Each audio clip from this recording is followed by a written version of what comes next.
Hola, soy Alejandra. Bienvenidos a The Spanish Point. And today I wanted to talk to you about some reading strategies because it's never too early to start reading when you are learning a new language. So I'm going to take you through a series of steps that you can follow when you are reading a text in Spanish. First, read the title and try to guess what the text is about. Usually, the title is going to have a few words that are going to be important, that are going to be a clue about what the text is about. So let's read it and try to, think about what the text could be about. Then you are going to read the text for the first time, paying attention to important information like names, dates, places, basically repeated words that may be key for the comprehension of the text.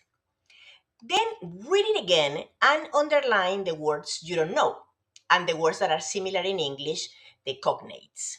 Okay, so underline the words that you don't know, and you don't have to immediately go to the dictionary to look for the meaning. You can try to guess the meaning of those words in the context of the whole text.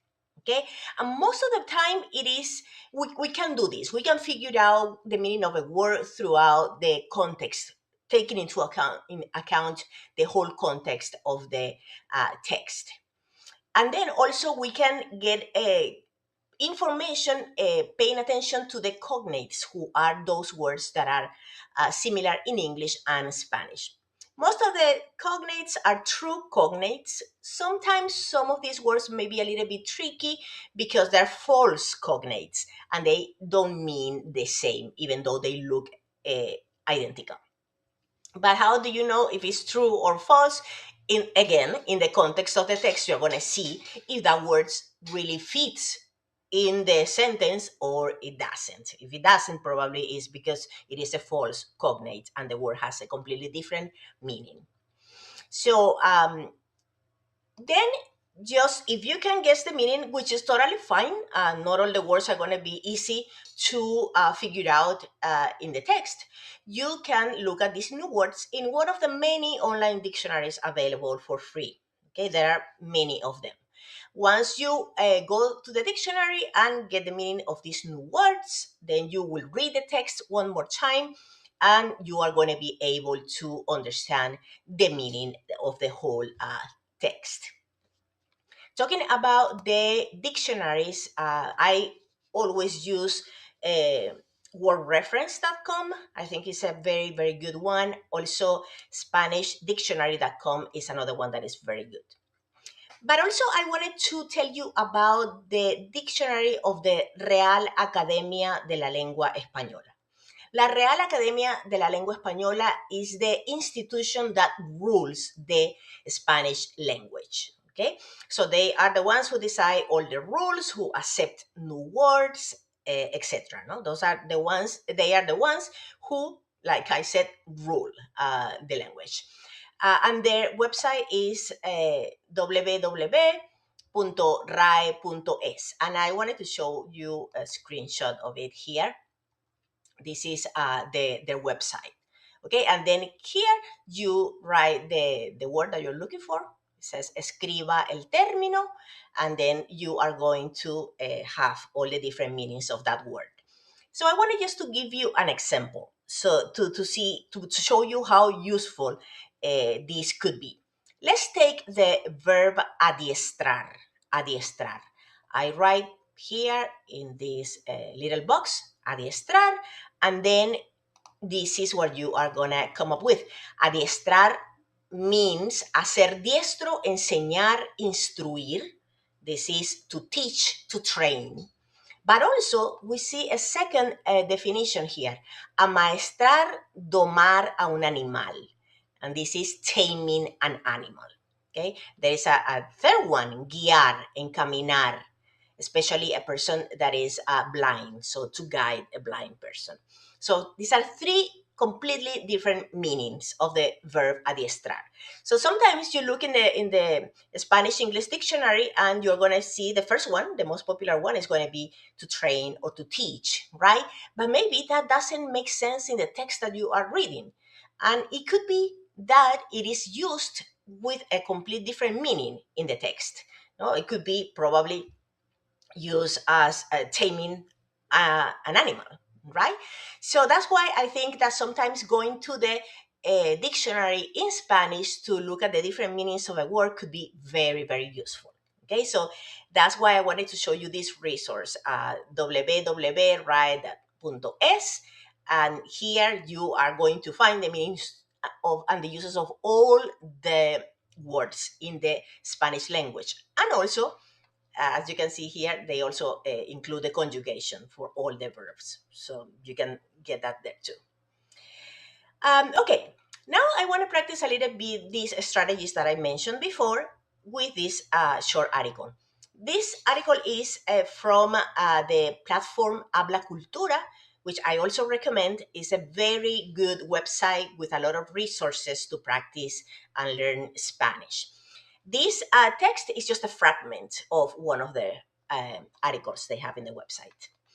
So we have the title, Energía del Sol, Energía de la Vida. I'm going to read it as if I'm reading it for the first time.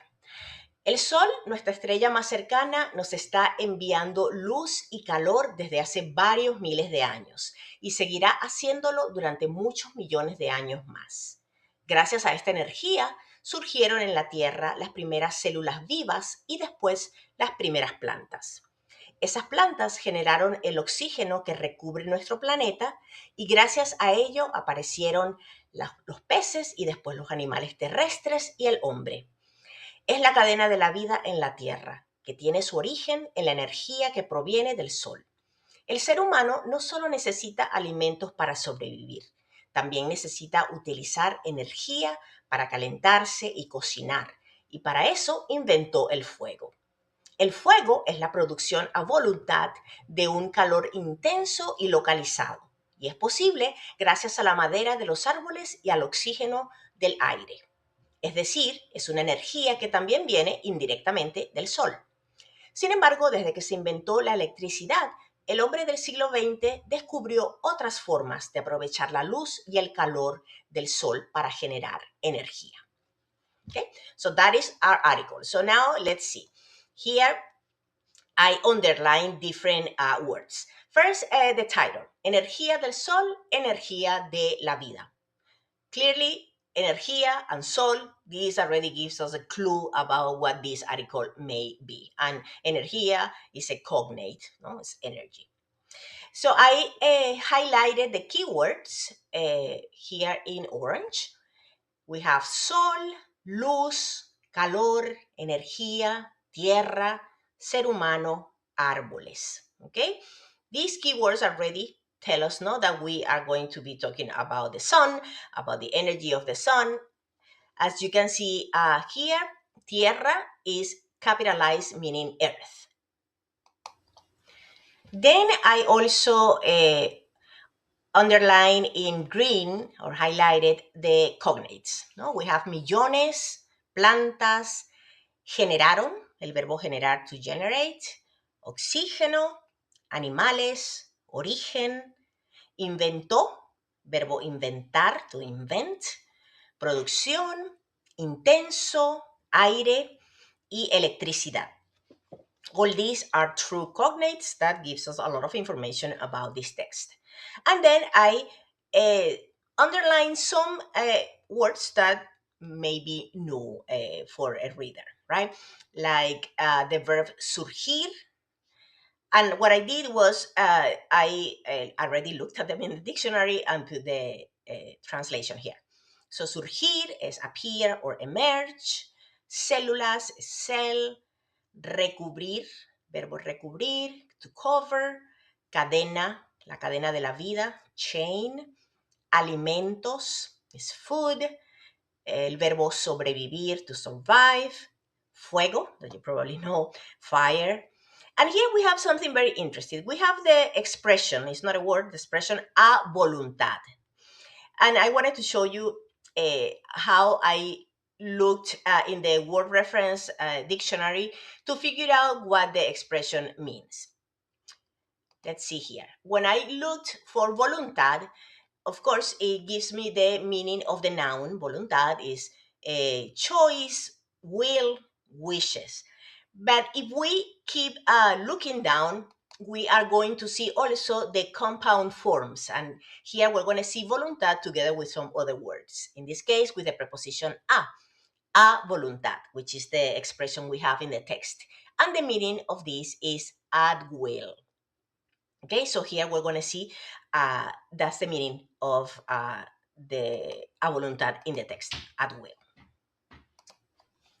Then we also have the word madera here, wood, and the verb aprovechar, to take advantage. So once you look to all these new words in the dictionary, you now have the whole picture of the text. You can read it again, and I'm sure that the meaning is going to be very clear this time.